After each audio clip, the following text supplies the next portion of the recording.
What's up, guys? Before I jump into it, just want to let you know that there's a flash 30% off discount with code ESPRESSO over at gfuel.com. With new releases like Sour Faceberry and cans like Sour Blue Chug Rug out, if you're interested, now's as good a time as any to check them out.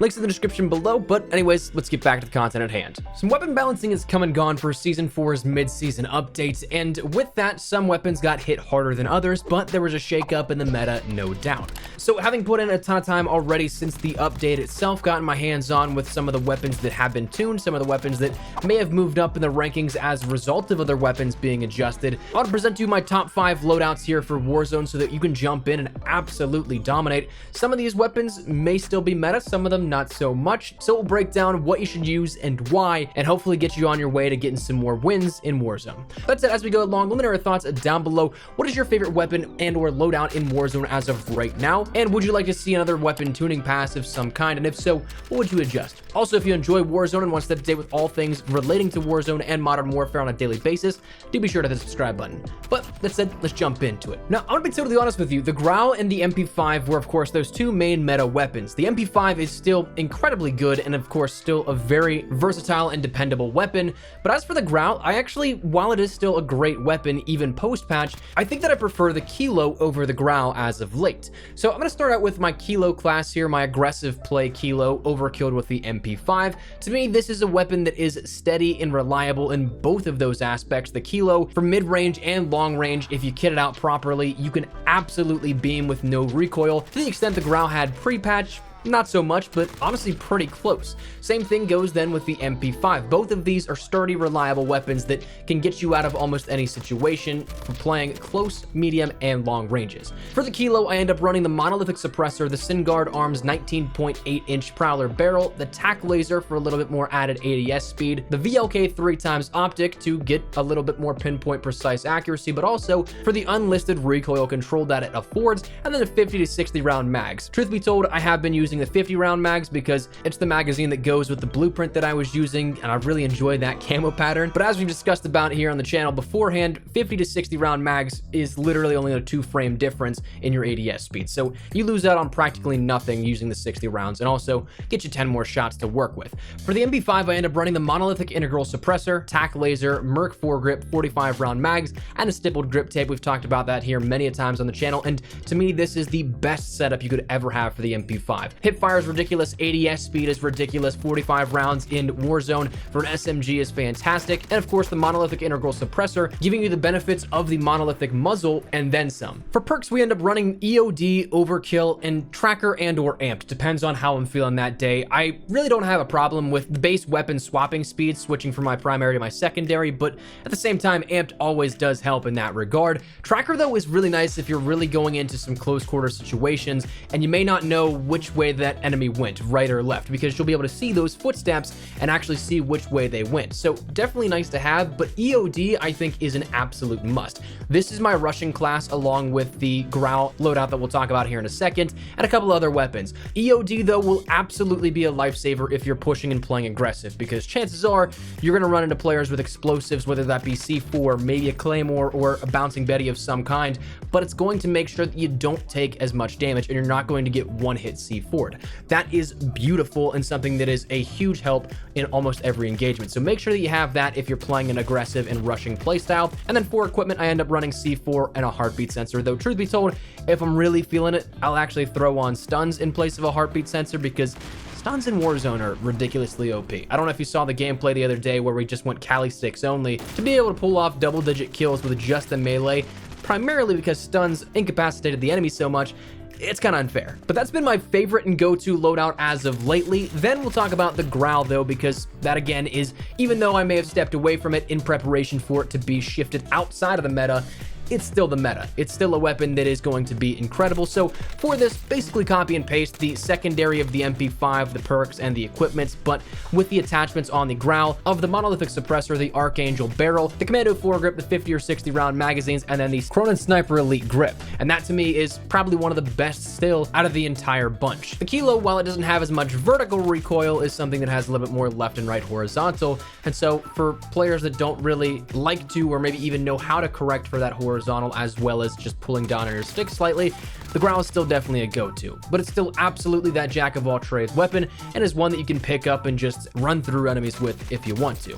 So that's something I would recommend, also still in that main meta. After that, another one that I've been playing around with a lot that may throw you for a trip a little bit is that of the M13. And statistically speaking, things like the M4, which we'll talk about here in just a second, are still better in most circumstances against the M13 in a direct comparison, but I've been using the M13 in place of a longer range weapon, trying to, again, get ready for that Grau nerf that really never came. I was trying to see what would be useful in a melt machine at a distance like the Grau was, and the M13 is honestly a very close second with that for those longer range engagements.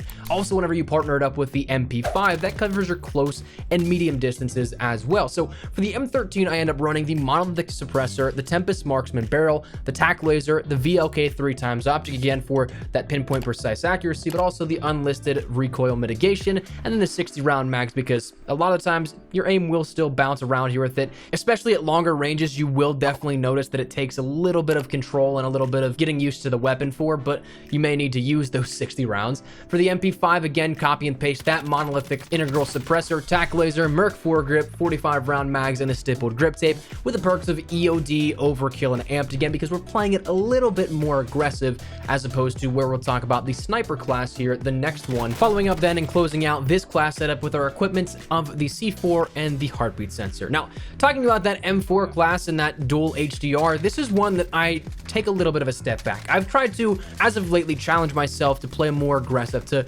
beat my own personal best. So I'm playing a lot of games aggressively, but if I do want to sit back or if I want to be that sniper and just chill out for a little bit, I'll run this class of the M4 overkilled with the HDR. So for the M4A1, we have another weapon that is sturdy, it's reliable, it's something that is a jack of all trades weapon, but actually is not as good as the Kilo and the Grau in terms of sheer potential for kills. Both still outclass that, but the M4 again is still one of those main weapons that you can absolutely thrive with. So the M4, I run the monolithic suppressor, the Corvus Custom marksman barrel, the Forge Tac CQS for a little bit faster ADS speed on that stock, 60 round magazines, and then the stippled grip tape again just to get that weapon up a little bit more. Now, we're going to have a little bit more bounce in our shot because the only thing that really counters any recoil here with this loadout is that of the Corvus Custom Marksman, which is a heavier barrel, yes, but in the grand scheme of things, it doesn't do a whole lot for the recoil control. It does stuff for the range, and of course, the rest of our way that we kit it out helps out get that weapon up faster, but you have to have a little bit more user end control for this one. But the HDR is one that, again, plays a little bit more calm, a little more laid back, where maybe I don't have to be in the thick of it or have to be chasing down enemies across the field with my rifle. The HDR can let me pick that off with these. So for that, I run the monolithic suppressor, the 26.9-inch HDR Pro barrel, the thermal scope, though admittedly, I haven't really cared too much for thermal lately, so if you don't want to run thermal, I definitely recommend putting on a tac laser in place of that. The F-Tac Stalker Scout for a little bit more ADS speed on that, and then sleight of hand so we can get right back into the action when we empty our magazine. For the perks, we end up running cold-blooded, overkill naturally, and then amped as well for that quicker weapon swap. This is actually one that I would definitely recommend running amped on, simply because it does take a little bit more time for that rifle to sniper rifle, since they're heavier weapons in that regard. But for cold-blooded, I end up switching off of EOD for this because I'm playing the long game for this class setup. I'm hopeful that I won't be taking a C4 to the face in any engagements with a sniper rifle, so to me, it's kind of a lesser chance that I'll need EOD, and so therefore I'll sacrifice that so that I can stay a little bit more undercover here if somebody's trying to scout me out with a thermal scope like I would be doing to somebody else. So that to me is a little bit more worthwhile in those longer range engagements. Then we of course end up running that C4 and that heartbeat sensor. If it was MP or anything, I'd say put a claymore or something on that class,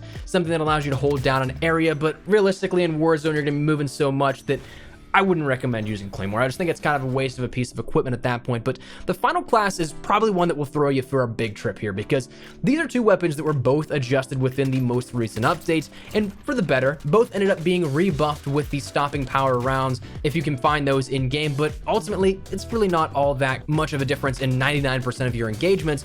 But both the FAL and the Oden have been ones that have been popping in and out of my top 5 loadouts that I've been running as of lately. These both, of course, being semi-auto and then a slower firing automatic rifle, but high damage outputs for both of them.